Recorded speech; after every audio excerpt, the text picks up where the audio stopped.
வணக்கம் நண்பர்களே, இது தமிழ் நண்பன் ஷார்ட்கட் சேனல். நான் பார்க்க போகிறது டிஎன்பிஎஸ்சி தரப்பில் இருந்து ஒரு ப்ரெஸ் நியூஸ் அது கொடுத்துருக்காங்க. அதில் என்ன தகவல் கொடுத்துருக்காங்க அப்படின்றத கொஞ்சம் முழுமையான விளக்கம் அப்படின்றத பார்த்துருவோம். இது பார்த்தீங்க அப்படின்னா இந்த தொழில்நுட்ப பணிகள் பட்டயம் மற்றும் தொழிற்பயிற்சி நிலை நம்ம டிஎன்இபி ஃபீல்டு அசிஸ்டன்ட் பார்த்துருக்கோம். அதற்கான ஒரு அப்டேட்டு தான் இது. இந்த அடங்கிய பதவிகளுக்கான காலி பணியிடங்கள் நேரடி நியமனம் செய்வதற்கான தேர்வர்கள் பதிவேற்றம் செய்யப்பட்ட சான்றிதழ்கள் ஆவணங்கள் சரிபார்க்கப்பட்டன.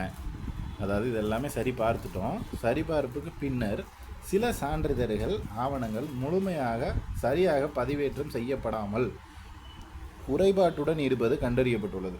அதாவது ஃபுல்லாக அப்லோடு பண்ணாமல் ஏதோ ஒரு சம் ரீசன்னால் அது குறைபாடு இருப்பதாக கண்டறியப்பட்டுள்ளது.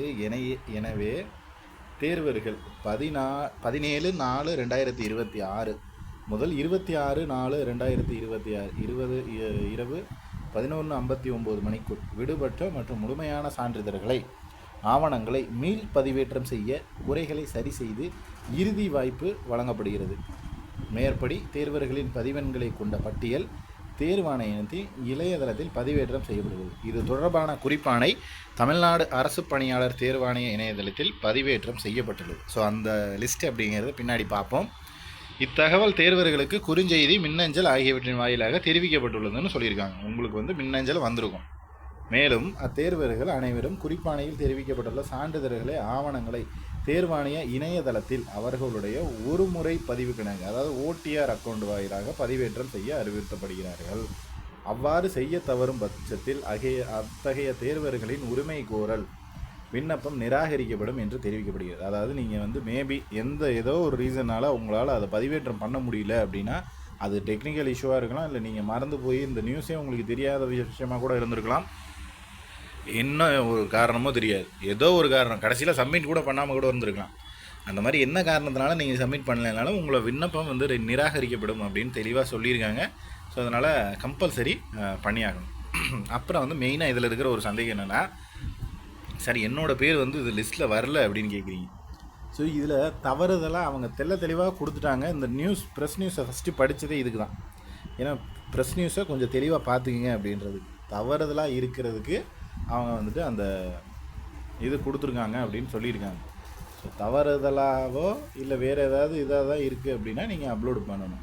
ஸோ எல்லாருமே அப்லோடு பண்ணணுமா அப்படின்னா கிடையாது. அதனால் தவறுதலாக இருக்கிறவங்களோட இது அங்கே லிஸ்ட் அவுட் பண்ணியிருக்காங்க. ஸோ அதனால் எல்லாருடைய ரிஜிஸ்டர் நம்பரும் அங்கே வரணும் அப்படிங்கிற அவசியம் இல்லை. அது தவறுதலாக இருக்கிறவங்களோட ரிஜிஸ்டர் நம்பர் தான் இங்கே வந்திருக்கு.